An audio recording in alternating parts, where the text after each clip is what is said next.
Assalamualaikum warahmatullahi wabarakatuh. Saya Siti Himatul Aliyah dari calon guru penggerak kelas 05.153 dari Kabupaten Tuban.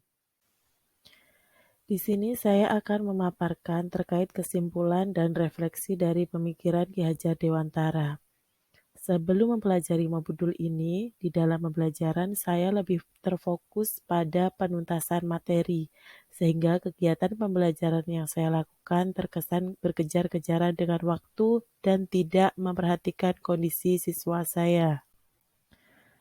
Selain itu, di dalam pembelajaran, saya juga terfokus bagaimana saya bisa mencapai KKM yang sudah ditentukan.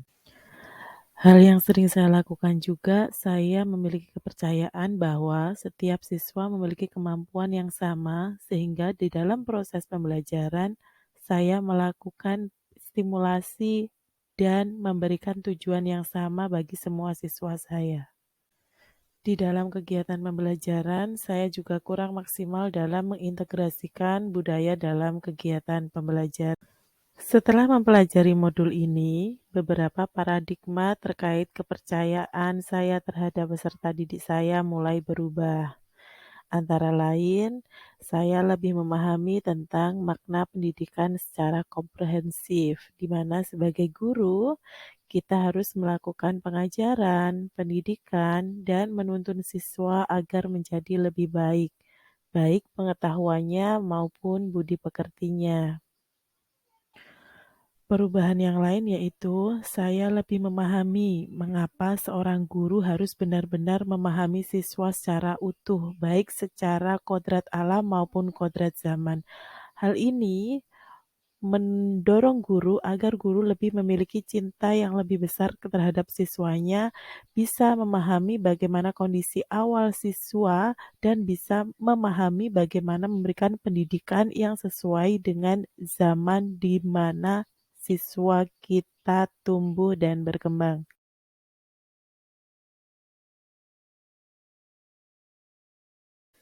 Yang membuat saya terkesan ketika saya mempelajari modul ini yaitu saya lebih memahami tentang bagaimana konsep Merdeka Belajar yang bisa saya aplikasikan kepada seluruh siswa saya. Setelah wawasan saya terkait dengan filosofi pendidikan menurut Ki Hajar Dewantara semakin terbuka, beberapa tindak lanjut yang bisa segera saya lakukan sebagai wujud pertanggungjawaban dan komitmen saya dalam memajukan pendidikan di Indonesia antara lain merancang pembelajaran dan penilaian yang sesuai dengan kodrat siswa. Adapun tantangan untuk melakukan tindak lanjut ini yaitu ketersediaan media pembelajaran yang terbatas dan tersedianya alat ukur atau penilaian pembelajaran yang beragam. Adapun solusi dari tantangan yang akan saya hadapi yaitu berupaya menyediakan media pembelajaran. Hal ini bisa dilakukan dengan beberapa cara. Yang pertama yaitu kita bisa mengkomunikasikannya dengan pihak sekolah. Yang kedua, kita bisa membuat media pembelajaran dengan memanfaatkan bahan-bahan bekas yang ada di sekitar kita. Dan kita bisa membuat video pembelajaran yang menarik untuk siswa kita. Berikutnya, dengan teknik penilaian yang monoton, kita bisa melakukan beberapa hal untuk meningkatkan referensi kita terkait teknik penilaian, antara lain dengan membaca buku, berdiskusi dengan sesama guru, dan mengikuti sesi pelatihan yang disediakan oleh pemerintah maupun pihak swasta. Kenapa teknik penilaian ini perlu kita beragamkan? Karena selama ini guru lebih cenderung melakukan tes tulis untuk mengukur ketercapaian pembelajaran pada siswa. Terobosan berikutnya yang bisa saya lakukan yaitu melakukan tes diagnostik terkait kodrat siswa atau kondisi awal siswa. Tantangan ketika saya melakukan ini yaitu strategi pemenuhan dalam pelayanan terhadap keberagaman dari kodrat siswa atau kemampuan awal siswa. Solusinya yaitu yang bisa saya lakukan menyediakan berbagai media pembelajaran dengan mengkomunikasikan dan membuat media pembelajaran sendiri dengan memanfaatkan bahan-bahan bekas yang ada di sekitar kita dan melakukan strategi dan model pembelajaran yang beragam. Kemudian menambah referensi terkait strategi pemenuhan pelayanan terhadap keberagaman siswa. misalnya dengan membaca buku, diskusi dengan guru, dan mengikuti sesi pelatihan.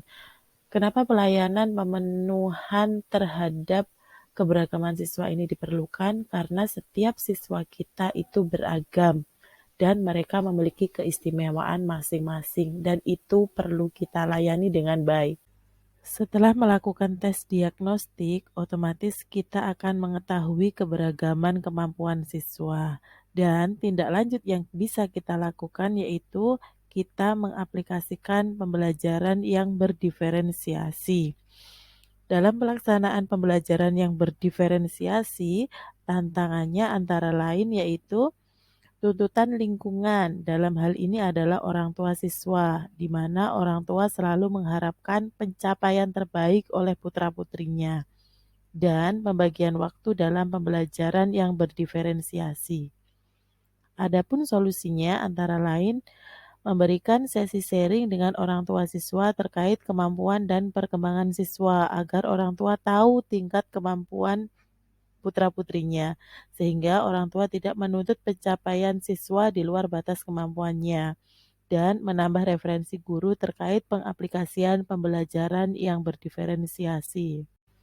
Demikian pemaparan saya terkait kesimpulan dan refleksi pemikiran Ki Hajar Dewantara. Semoga membawa manfaat. Wassalamualaikum warahmatullahi wabarakatuh.